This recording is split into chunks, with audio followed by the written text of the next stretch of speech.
Good day to all of you, and welcome to the program agenda. I am your host, Cito Beltran, and you are watching us via Signal TV, channels 8 and 250, as well as on Facebook.com/One News PH. And for those of you who've been having problems with Facebook, you can also watch us via YouTube. Just enter One News PH, or better yet, download the Signal Play app on your mobile so you can watch us on your phone and on the go. Today is May 6, 2021. It's a Thursday, and we have a very interesting lineup today to cover two important subjects. One is our territorial security, our claim in the West Philippine Sea. Kasama na po yung murahan, yung pagmumura ng isang tao, etc. And also our food security. Because not too long ago, a task force, the Interagency Task Force on Zero Hunger was launched, and that was chaired or is chaired by CABSEC Karlo Nograles. But let's find out what's been going on, because if we do have a task force, why do we still need so many community pantries all over the country? We will address all of that when we do the main part of our show. In the meantime, let's go to the front page of the Philippine Star. 6 travelers from India have tested positive for COVID-19. The Department of Health explains the travelers entered the Philippines before the travel ban took effect last April 29. The travelers were put in quarantine upon arrival, and their swab samples have been sent to the Philippine Genome Center to know what variant of the coronavirus infected them. Recall that India, where a double mutation variant has been found, is reeling from a surge in cases. Aside from India, the Philippines has also imposed a travel ban on passengers from Pakistan, Bangladesh, Nepal, and Sri Lanka. This is also a precautionary measure to prevent the entry of the COVID variant first reported in India. Meanwhile, the Food and Drug Administration, or FDA, has granted an emergency use authorization to the COVID-19 vaccine of U.S. biotech firm Moderna. And last but not the least, Lieutenant General Guillermo Eleazar is the next chief of the Philippine National Police, or PNP. Congratulations, Mr. General. Eleazar will succeed the bold Sinas, who will retire on May 8 as he reaches the mandatory retirement age of 56. There you go. Those are the top news on the front page of the Philippine Star. And now we will go to the main body of our show, where we interview our guests and find out their insights, their reactions, their information as they share their knowledge regarding topics. Now, as you may recall, last Monday night, President Duterte made a public address, and in that public address, he stated he never promised to reclaim the Philippine territory from China. He said that would be unsensible or doesn't make sense. And then he eventually basically cascaded or went down the hill by criticizing and cursing and cussing his critics. And one of those that he targeted was none other than retired Supreme Court Justice Antonio Carpio, who has been at the forefront of trying to get our property back. Kumbaga, tayo na yung may welcome, Justice Carpio. Good morning to you, sir. Good morning, Cito. Good morning to your viewers. Okay, medyo I want to be professional about this, sir, and with as a respect to you, but and I don't want to make this a he said she said show. But I need to ask, what was your reaction, or what is your reaction or response to everything that the president did and said last Monday regarding West Philippine Sea, blaming it all on you and the Thai tribunal and the Aquino administration, etc., etc. Well, thank you for that, Cito. First of all, during the campaign, 20 presidential campaign, then candidate Duterte did say that he will ride a jet ski to Scarborough Shoal and plant the flag. And his campaign officially issued a declaration, a statement that he was in total support of the Philippine arbitration case, and he hoped that we will win in the arbitration. That was the official statement. It's there. You can Google it. It's Mm. still there in the internet. So he fully supported the arbitration, and he said he hoped we will win, and Mhm. we won. And now he's saying that he just said last night, that it's just a piece of paper. He will throw it into the waste basket. Mhm. So I think he took the position of China, because when the ruling came out, China said it's just a piece of paper. Mhm. And Duterte is adopting the same position. So the president has become the official spokesperson of China now, that the arbitral award is just a piece of paper to be thrown to the wastebasket. So he should join China now. That's the position of China. That's Mhm. not the position of the Philippine government and the Filipino people. And he said during the campaign, I fully support, those are the words of his official statement, fully support the arbitration case, and I hope we will win. And we did win. So why is he saying now that that arbitration case is useless? It's just a piece, the award is just a piece of paper. He has completely towed the line of China. Okay. Now, I heard the presidential spokesperson make a statement yesterday referring to a decision of the Supreme Court.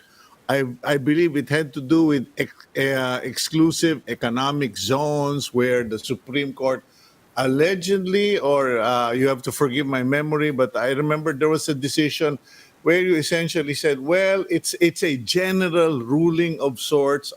Could you enlighten us on that issue, where the spokesperson was saying, kayo may kasalanan eh, kayo ang gumawa ng desisyon.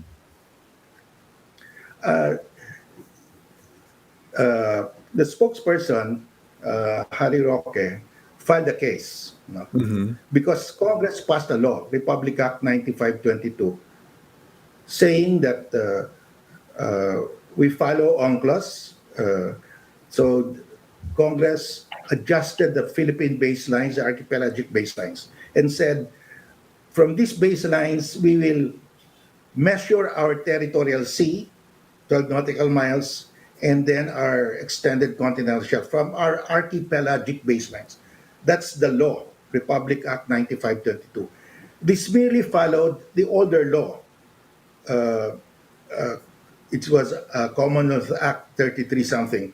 Mhm. So the new law adjusted our baselines to comply with UNCLOS. And Harry Roque filed a case in the Supreme Court saying that this law is unconstitutional. It should be declared void. He said our territorial sea are the waters enclosed by the Treaty of Paris lines, Mhm. not the 12 nautical mile measured from our archipelagic baselines, which Congress embodied in the law, and which is compliant with UNCLOS. So Harry Roque was asking that we adopt a historic line, just Mhm. like the nine-dash line of China to claim waters. But that means that we will be claiming the high seas as part of our territorial sea. And we will be the only country together with China doing that. Of course, Congress refused to follow Harry Roque and Dean Magallona because that's not international law. We ratified UNCLOS. We agreed that our territorial sea will be measured from the archipelagic baselines around the archipelago, and we rejected the idea that our territorial sea are the waters enclosed by the Treaty of Paris lines. So they filed a case in the Supreme Court, and the Supreme Court unanimously, 15-0, upheld the law passed by Congress. Okay, so in effect, if I So correct me if I'm wrong, Justice. In effect, what the spokesperson did was he cited a decision, a decision for one case to defend their action in a different situation. Kumbaga, two different arguments. no, he was saying that we should annul, the Supreme Court should declare unconstitutional Republic Act 9522. And the Okay, Supreme Court said there's no basis. okay. 15 Now, justices yeah. refused. Okay, 15 now justices joined me he, in my opinion that the Republic Act 9522 is constitutional. Okay. Now, having said that, Justice, no, you guys won the arbitral ruling in The Hague. The Supreme Court made a 15-0 decision upholding the Congress and the laws of the United Nations on law of the sea.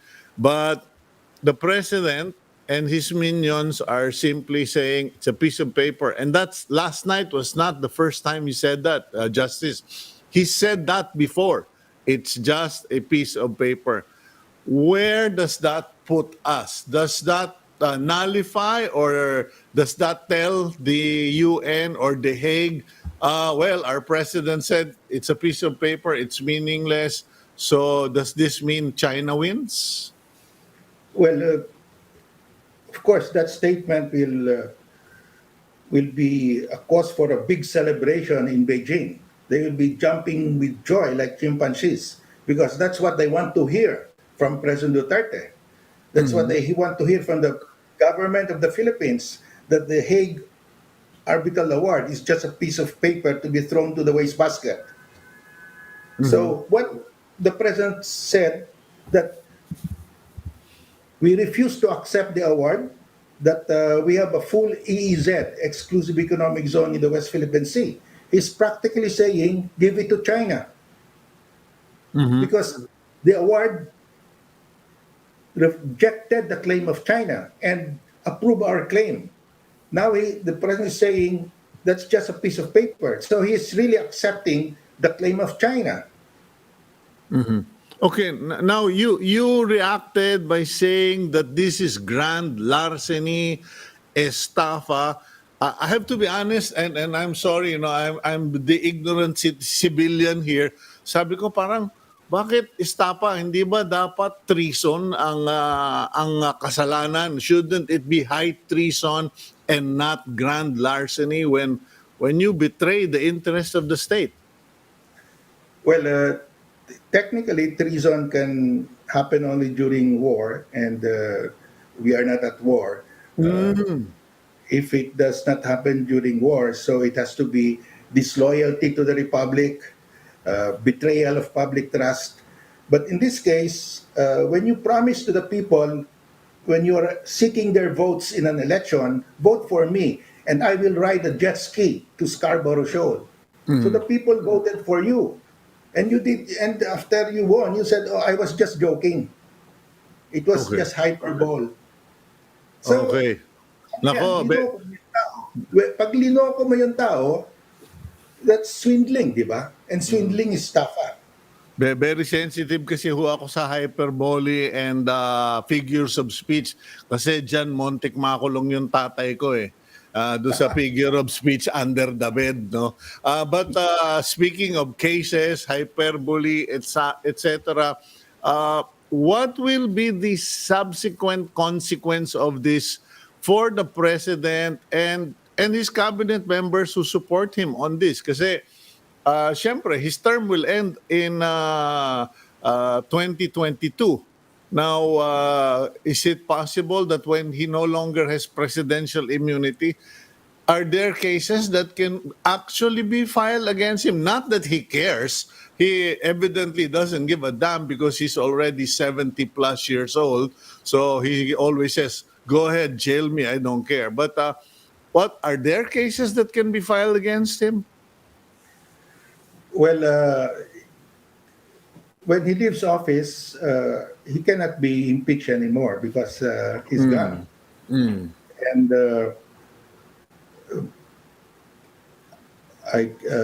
right now I cannot, because disloyalty to the republic is probably we can make out a case, but for me that's a small matter because the problem now is the president said in effect he rejected the arbitral award when he said it's just a piece of paper, I will throw it to the waste can. That is a unilateral declaration rejecting the award. And that, under international law, that is binding on the Philippines if China accepts that. And the moment China said, we agree with President Duterte that it's just a piece of paper, it should be thrown to the wastebasket, we are bound by that. Even without filing or any without a formal declaration or filing in the Hague. Yes. There is a doctrine in international law. They call it the unilateral declaration doctrine because the president is the head of state and his pronouncements are official, binds. These pronouncements are binding on the state. And if it is accepted by the other state, when his statement involves a dispute between another state, that is binding on us. That has happened several times. Do you have any classic example? In the case of when in the nuclear test ban case, the president of France said, we will stop our nuclear ban test after the testing.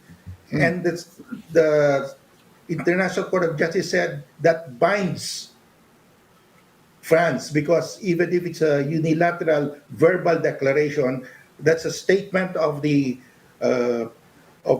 France against its own interest, and the president of France is the head of state. That's one. There's another case in the Eastern Greenland case. The foreign minister of Norway said, we do not object to the sovereignty of Sweden over Eastern Greenland. Verbal only. And the tribunal said that's binding because that's against your interest. You're bound by that. So the president himself said, it's just a piece of paper. It's nothing. I'll throw it to the wastebasket. China will accept that. We are bound by that. And China does not have to make an equal or equivalent declaration in The Hague. No, they will just make an official announcement. We accept the statement. That is just a piece of paper. It's worthless. Is there a Because branch of... That's a renunciation by President Duterte of the award. And that is binding on the Philippine government if China accepts that. Anytime now, China will accept that, and we're bound by that.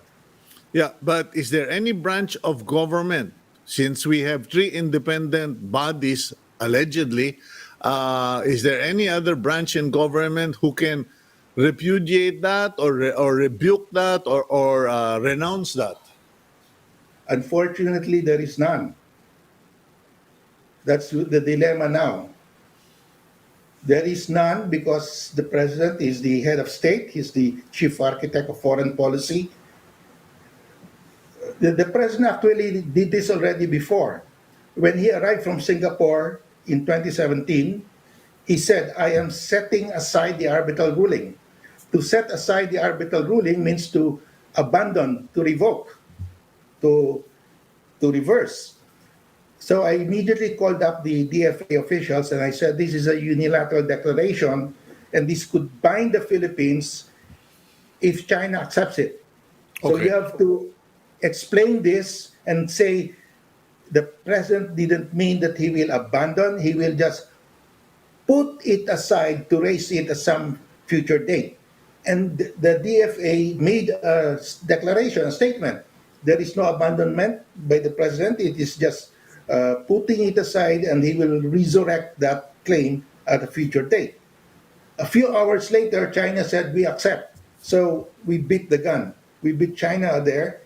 So we saved the ruling. Now, the president repeated it. And if China will accept it, we'll have a problem because China will claim later on, we have already abandoned it. And China did it to Vietnam.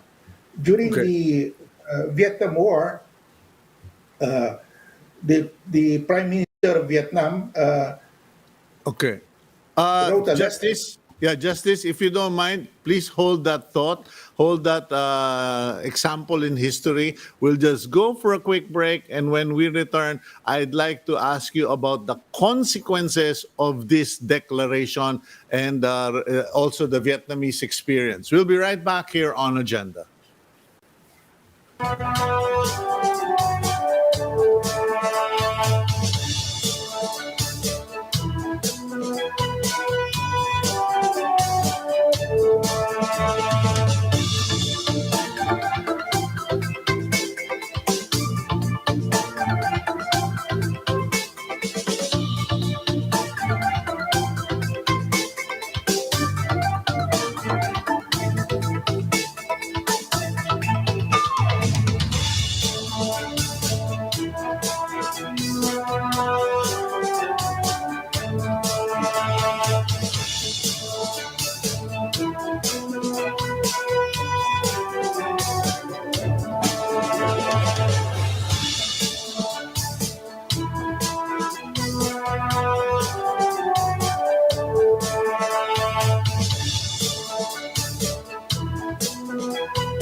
Welcome back to the program Agenda. I'm your host, Cito Beltran, and we are speaking with Supreme Court Justice Antonio Carpio. Justice Carpio, you were sharing with us the experience of Vietnam with China, where China called a declaration of Vietnam, if I understood you correctly. Yes, Sito. The China passed a law saying that their territorial sea will be measured from uh, the coastline of their land and islands, including their islands in the South China Sea, the Paracels. And the that law contained an annex stating the islands of China in the South China Sea. Uh, the Prime Minister of Vietnam wrote a letter saying that the that he recognizes the territorial sea of Vietnam of China is 12 nautical miles from the baseline the coastline of the China and its islands, and because of that, China is saying now Vietnam has accepted China's sovereignty in the islands in the Paracels.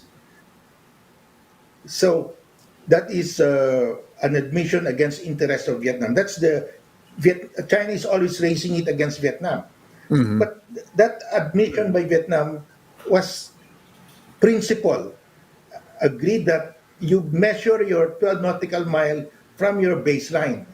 because that was just the letter. The letter did not specify what were the islands. It was just an acceptance of the general principles in international law. But every time now, China would say, "You already accepted that we own the islands because you said you accept the 12 nautical mile." That's the thinking of China. But this one is even worse because it's very clear. President Duterte said, "I am throwing into the wastebasket this ruling." In other words, he is abandoning it. He's waiving it. He's rejecting it. That's the meaning of that. So that And means if that China will accept that, yeah. if China accepts that, then we are bound. Okay, and no future administration can make any retractions, No, because claims. that's final. That's final. That's how dangerous words can be.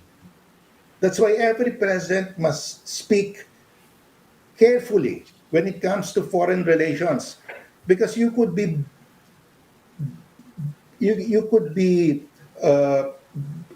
your words could bind the country.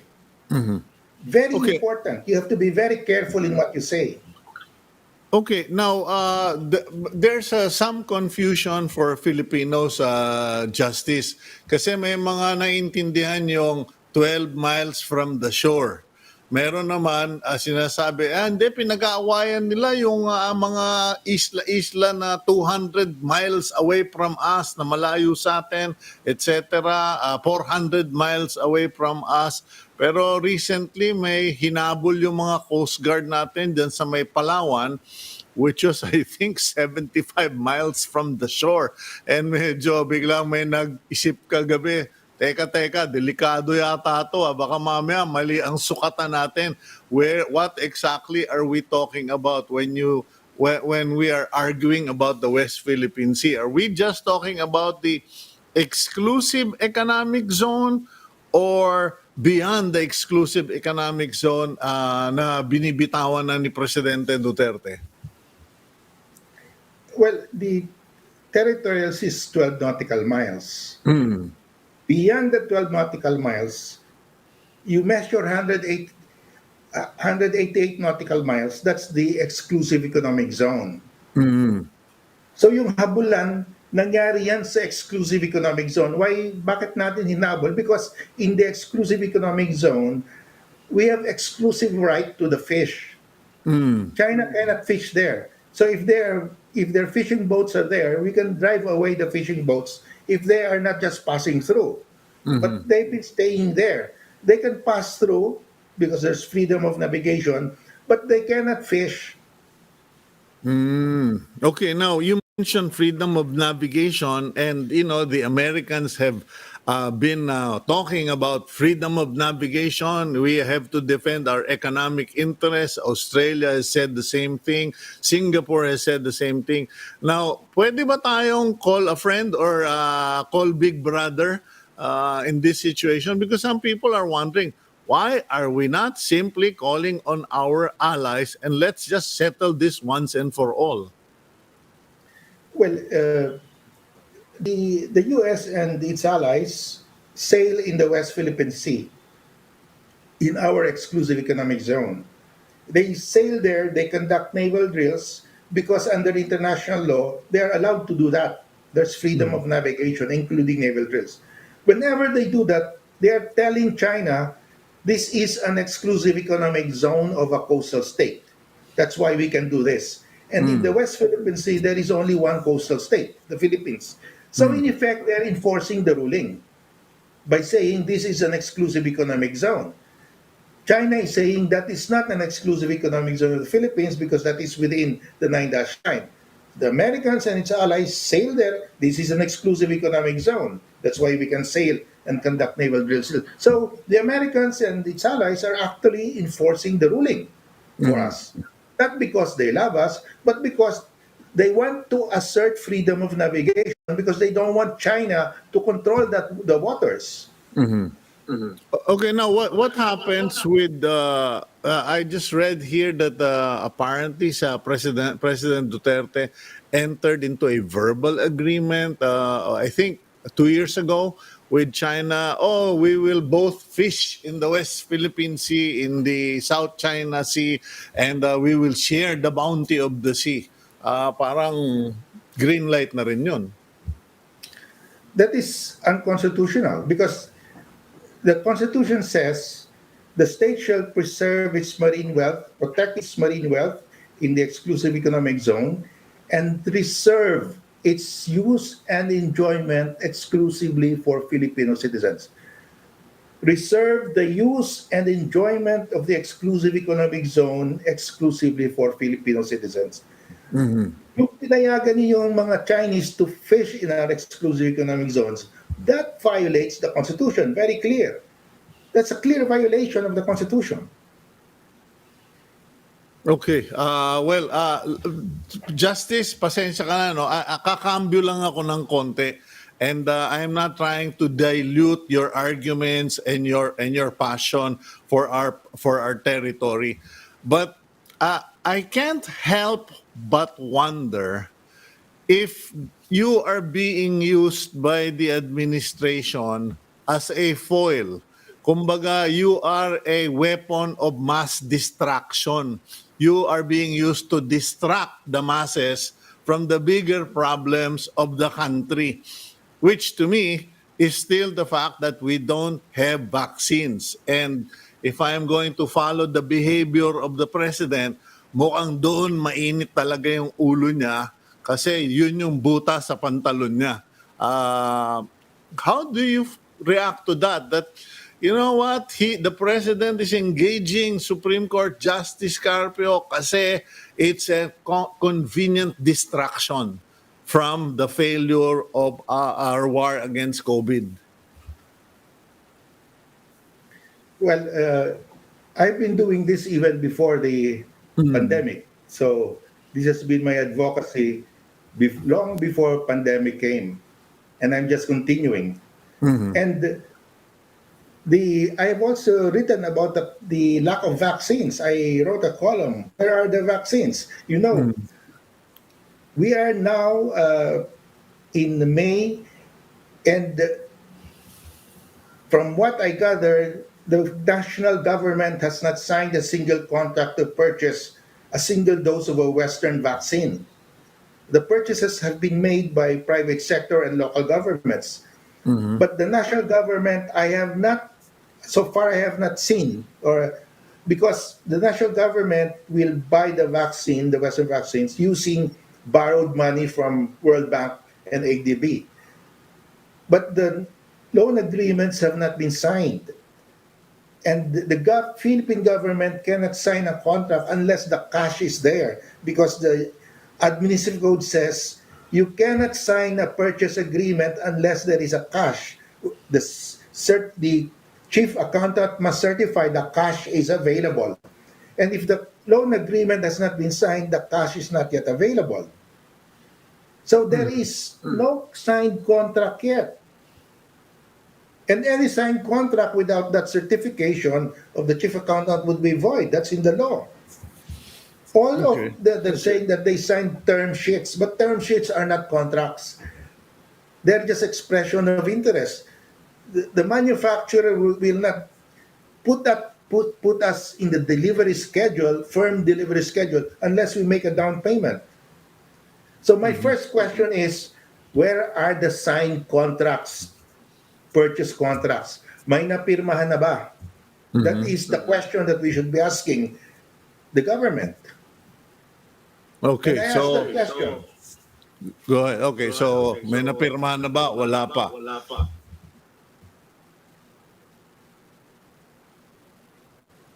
Okay. Now, Justice, going back to our discussion. So, you said that if the president made that declaration and China says, I call you on that, it's a done deal, it's a lost cause. Yes. Do we say, moving on? Wala na, bigyan na natin sa kanila. Moving on, let's tackle other problems. Or do you believe there are other options?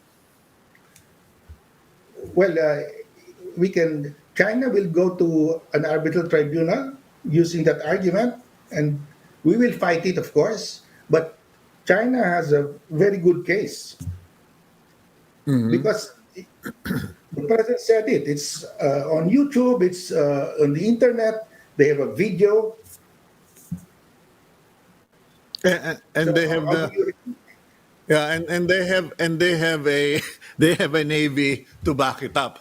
Kumbaga, we can try ignoring it, pero we cannot ignore their navy if they start sending all of their gunboats based on the arbitral ruling that we've now given on a silver platter. In other words, whenever we say we have an arbitral ruling, they will say, "Oh, you abandoned that already. Your president said tinapon niya na yan sa wastebasket, and we accepted that." That is their argument now. Every Okay. time we raise the arbitral award, they would say, "Oh, you abandoned that already." Well, I hope to God that Teddy Boy Locsin is quick on the draw, as quick as his his speech can be, and counter or clarify that declaration of the president. In any case, thank you very much, Justice Carpio, and I'm sure I pray that this is not going to be the last of our conversations where we learn so much from you. And thank you for your dedication and commitment to keeping our territorial integrity. Have a good day, sir. Thank you, Cito. Thank you to our viewers. Pleasant day to everyone. Okay, that's Justice Antonio Carpio, Supreme Court Justice Antonio Carpio, retired. And now let's go to the issue of food security. We have with us none other than Cabinet Secretary Karlo Nograles. It's been a long time, Mr. Secretary. Magandang umaga sa iyo, Sito. Good morning to everyone. Okay, Glad to be back. actually, Kabsek, pinahanap ko talaga kayo since 2 weeks ago because nung nagputukan itong mga community pantry, I remember one of our last conversations where you were talking about the interagency task force for zero hunger. And sabi ko, ano kaya nangyari doon sa task force ni Cabsec Nograles? Would you care to update us because I have written about it. I said that with all this community pantry, it would make a big difference if we saw government doing their own version.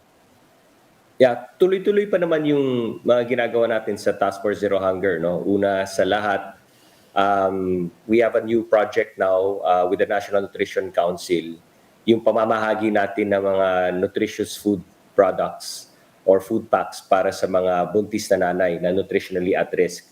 So this is by virtue of the project of the National Nutrition Council. It's called Tutok Kainan. And in this program, we are giving out nutritious food packs to nutritionally at risk pregnant women and later on sa mga children under 2 years old. Kasi kung titingnan natin yung mga programa natin ng feeding, it's limited right now to DepEd school-based feeding programs ng kinder up to grade 6 na wasted children. Meaning to say wasted yung magaan ang timbang para sa kanilang height. And then meron din po tayo sa DSWD para sa daycare center children, supplementary feeding program para sa mga underweight children. Pero wala po tayong programa before para sa mga children under 2 years old in fulfillment of the first 1,000 days of life program or law. No? And this starts, the first 1,000 days of life starts from the time na nasa sinapupunan ka ng nanay all the way up to your second year of age, no? And this is where stunting stunting might be irreversible based on the science. So meron tayong ganyan. Pagdating naman sa mga agricultural products at pagtulong natin sa mga magsasaka, meron tayong kadiwa ni Ani at kita ng Department of Agriculture, but we also leveled up yung programa natin to make the agricultural products of farmers more available through online. So ang kadiwa ni Ani at kita ni Department of Agriculture, meron ng e-kadiwa over and above the kadiwa ni Ani at kita on wheels. And then sa DTI naman po, meron tayong Deliver E. So these are online platforms para mas mabilis na makapagbili ang mga retail pati mga consumers ng vegetables and agricultural products mula mismo sa ating mga magsasaka. Yeah. Of course, we would like to expand this even more. But at this stage kasi, syempre limited lamang right now for the Luzon areas. And hopefully, we will expand this to Visayas and Mindanao. But nagpa-pilot pa lang mang po tayo dito. Okay, Kapsek, pasensya ka na, no? Alam mo naman, trabaho ko, analysis. And listening to you, I realized that there are two holes in the discussion. One is because we no longer have face-to-face schools, classes, we also cannot do face-to-face feeding of children dahil walang klase, walang eskwela. And then the other one is maganda yung ginagawa ninyo doon sa mga kadiwa, Department of Agriculture, nakakatulong yon para sa may pera. The problem is because of the impact of COVID and it is nobody's fault, nobody's sin. Wala naman tayong pinagbibintangan dito. Talagang maraming walang trabaho, walang pera, and so walang capacity to even buy, even at almost giveaway prices ng gobyerno.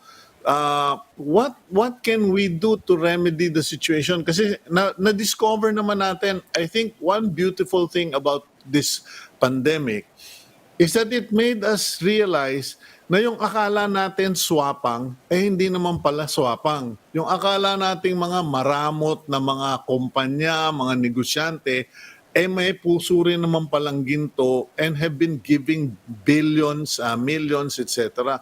But there doesn't seem to be a concerted effort to get everyone aligned. So nagkakanya-kanya. Nung nagkakanya-kanya, nagka-red tagging pa Kanya, sabi nga namin, anak ng ewan naman nagtutulungan na, nagka-red tagging pa. What can we do? Kasi I know your heart is there. Matagal na rin kitang nakilala, pamilya mo, and kayo dedicated na tumulong. Ano ba ang pwede natin gawin na national program for zero hunger? Yes. So dun sa tanong niyo po about walang face-to-face, ang importante po kahit walang face-to-face, pinagpatuloy pa rin po natin. So yung DepEd at DSWD, dahil nga walang face-to-face, ginagawa po nila is either house-to-house delivery or pinipick up ng mga parents. Pag pinipick up nila, kasabay na pag-pick up nila ng modules. So we started this during the last school year when the pandemic hit na walang face-to-face. And this coming school year, ipagpatuloy natin yung DepEd at DSWD.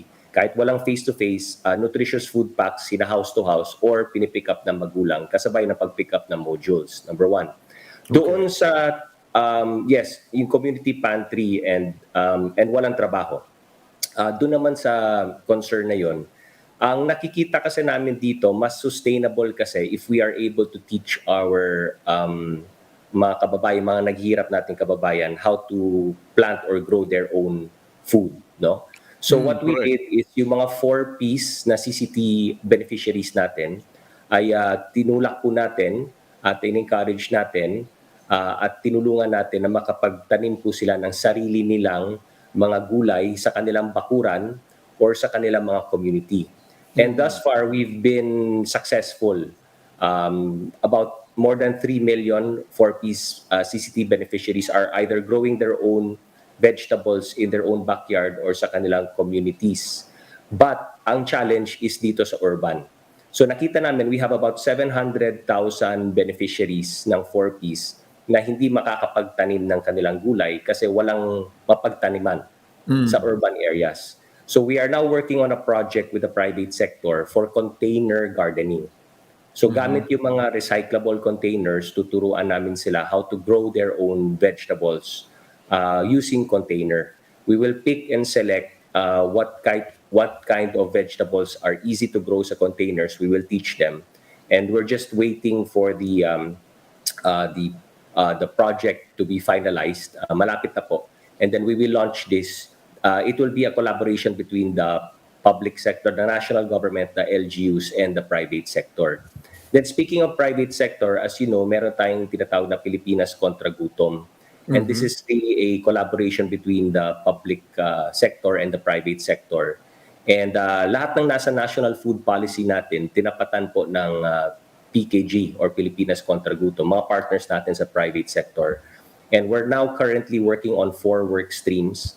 The first work stream is helping the farmers increase their production and enable them to sell their products or deliver their products more easily to the urban areas. Okay. Yung work stream 2 has to be with nutrition naman. Can you hold that, Kabsec? We'll just go for a quick break and let's go through the work stream, the 4 work streams, and continue with our discussion. Sandali lang po. We'll be right back here on Agenda.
Okay, you're back here on Agenda, and joining us again is Cabinet Secretary Karlo Nograles regarding food security and zero hunger. Cabsec, please go ahead. You were talking about the 4 work stream. First was empowering or assisting farmers. Please carry on. Nakamute ka, Cabsec. Sorry. Okay. Sorry. Under the Pilipinas Contra Gutom movement between the national government, local government units, and the private sector, as I said earlier, we have 4 work streams. So the first work stream has to do with food production, and it's really the private sector helping farmers increase their productivity, their production, and their income. And then the second work stream has to do with nutrition naman po. Dito naman, the private sector is currently coming up. We're launching it on July with a program or a project wherein anyone, any Filipino, whether here or overseas, abroad, wherever, or kahit hindi Filipino na gustong tumulong, can donate an amount of as small as 25 pesos. And that 25 pesos will go to a nutritious meal to feed a hungry child under 5 years old. Yung under 5, yung tinututukan natin kasi ito yung pinaka-vulnerable age in a child's developmental stages. It is the age wherein stunting can come in and baka maging irreversible ang ill effects of stunting at the age of actually 2 years old and below. But 5 years old and below, meron din mga ill effects yan, obviously, sa child's brain development and physical development. Meron ba kayong may tatap ba kayong celebrity para endorser or ambassador para dyan? Kasi para yung World Vision, etc. And alam mo, Filipino, pag nilagay mo dyan yung mga Marian Rivera o kaya mga Robin Padilla, medyo mas paniwala. I think that's what they're working on. They're going to get ambassadors and ambassadresses who will promote this, no, and influencers also. By the way, we're working with NGOs dito, mga NGOs. Okay. So it's not government. It's not going to go to government. It's going to go to the NGOs. Pasensya ka na, hindi ko na alam yung mga bata-batang mga artista ngayon eh. Okay. And then, if I can continue, the work stream 3 naman has to do with food assistance. They're preparing everything now so that hindi na when calamity strikes, hindi na magdadagsaan at magbubuhusan ng tulong sa mga usual areas na nakakalimutan yung mga ibang mga munisipyo na dapat din tulungan. So mas organized na paraan, kasama na rin dito yung pre-deployment sa Luzon, Visayas, and Mindanao. Will be utilizing the warehouses of different private companies who are partnering with us so that hindi lang DSWD ang mamamahagi ng tulong, but the private sector can give then more responsibly and more targeted, not forgetting the malalayong areas or mga munisipyo na mas medyo may tendency nakakalimutan pag nagkakaroon ng calamity. And then the Kabsek. fourth one, Cito, is yes. Kabsek, insertion ko lang, kasi ang dami mong barkadang mga congressman at congresswomen. Lahat ng distrito at barangay sakop ng mga yan. So dapat sila ang unang nasa listahan mo, Kabsek. This is the private sector is over and beyond. Yeah. Over and above what the government is doing, whether it's LGU or mga kongresista or whoever. But what we also don't like, what ang iniiwasan din po natin is everybody is concentrating in one city or in one bayan or in several cities lamang dahil ito yung mas nabibigyan ng pansin. And then yung mga kalapit niya mga munisipyo nakakalimutan kasi hindi natututukan, wala masyado sa media. So ito yung mga iniiwasan natin. And then the last one, the work stream 4, is on food banking. So dito po papasok yung mga things about like community pantry. One of the examples that we like to look at is yung programa ng Rise Against Hunger and Better World Tondo. So doon po, and the Rise Against Hunger is an NGO that's really doing food banking. Itong food banking po, napaka-importante nito because what food banking really is it encourages itong mga private sector companies, even restaurants, food manufacturers, na imbis na itapon yung mga produkto nila na malapit na mag-expire, ibibigay na lang sa isang food bank. And then that food bank will issue a certificate of donation, which is also advantageous to the food manufacturer or the private sector partner.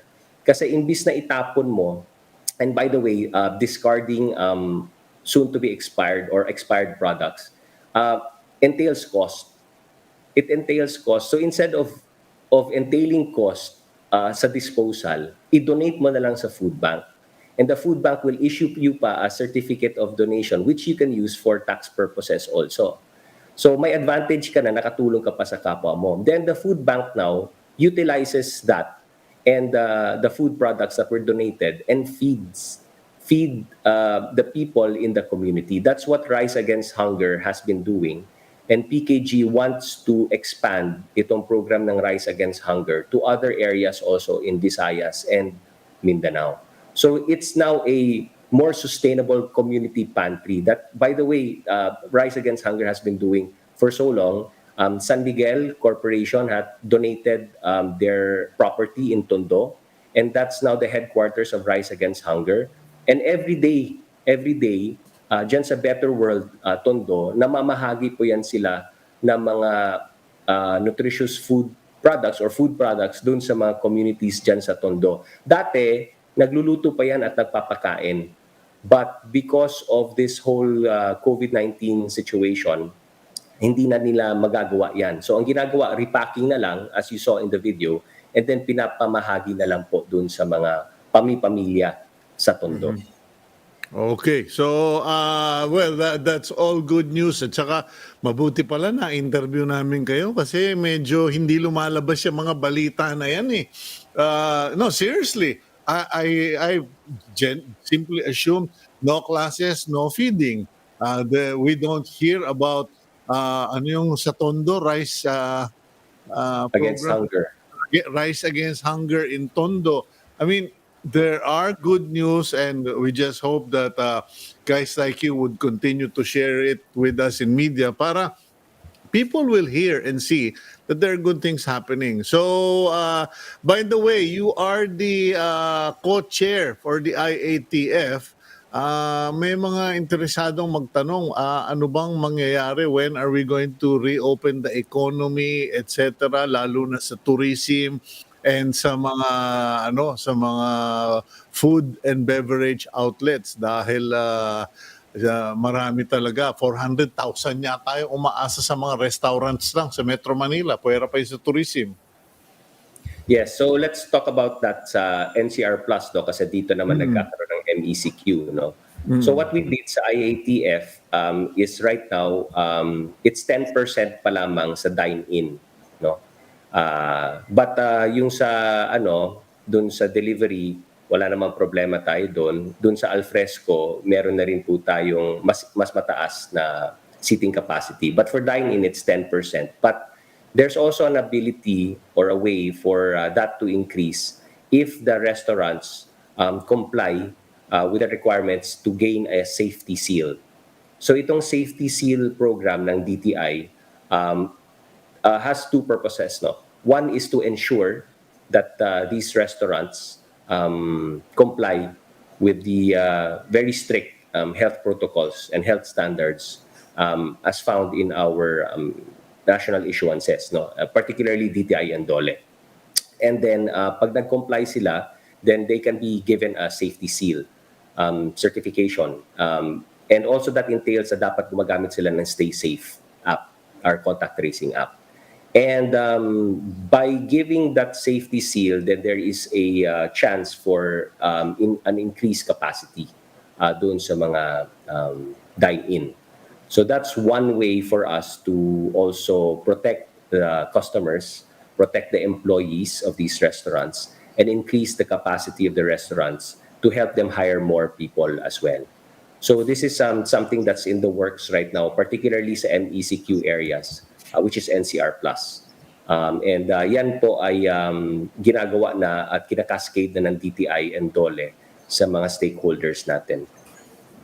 Okay, what about tourism? Because there are areas outside of the NCR Plus, and medyo may mga nagsasabi, yes, we respect and understand what's happening in NCR, pero dito naman kami sa Region 4 or mga alam mo, papuntang Visayas or Norte, parang they're clamoring for the reopening of tourism destinations. Yes, I think the the issue really there is creating this tourism bubble coming from NCR to which is an MECQ area. NCR Plus is an MECQ area. But if you're flying from NCR or you're traveling from NCR going to these tourism destinations, what Department of Tourism is currently working on is creating more tourism bubbles between NCR and these tourism destinations. And NCR bubbles would entail, first of all, kailangan pumayag po yung LGU of destination. So yun po yung pinaka-critical. Na papayag yung LGU of destination na tatanggap sila ng mga mula directly mismo from MECQ areas. No? And dapat nandun mahigpit yung mga protocols na ini-impose ng Department of Tourism sang-ayon din sa mga protocols na binabanggit din po na at pinapatupad ng IATF. So this is something that Secretary Berna Romulo Puyat is really working on. We've already had this when GCQ yung NCR But when naging MECQ ang NCR, ito na nga po, this is another challenge that Secretary Berna is really working on. Okay, well, that's all good to know, and we'll simply have to set an appointment with Secretary Berna on that. And it's good to know that things are somehow moving along, and we wish you all the best, wish you more success with the Zero Hunger program, because the statistics are really very disturbing. Sana po in 6 months to a year, the picture would be improving. Thank you very much, Cabinet Secretary Karlo Nograles. Thank you so much, Cito, for giving me this chance to explain all of this to the viewing and listening public. Maraming salamat. God bless. Ingat po. Stay safe. Okay. Take Yan care. po si Cabsec Nograles. Siya po yung Interagency Task Force Chair for Zero Hunger. And if you are inclined or invited to help, please help. because marami po talaga ang nagugutom, and wag nyo nang sabihin, ay nako mahirap ganito ganon. Alam ninyo, at the end of the day, the worst thing that you might discover is when you have regrets of not helping. Okay, please take care of yourself, take care of your family, and God bless all of you. Have a good day. I'm Cito Beltran, and that's today's agenda.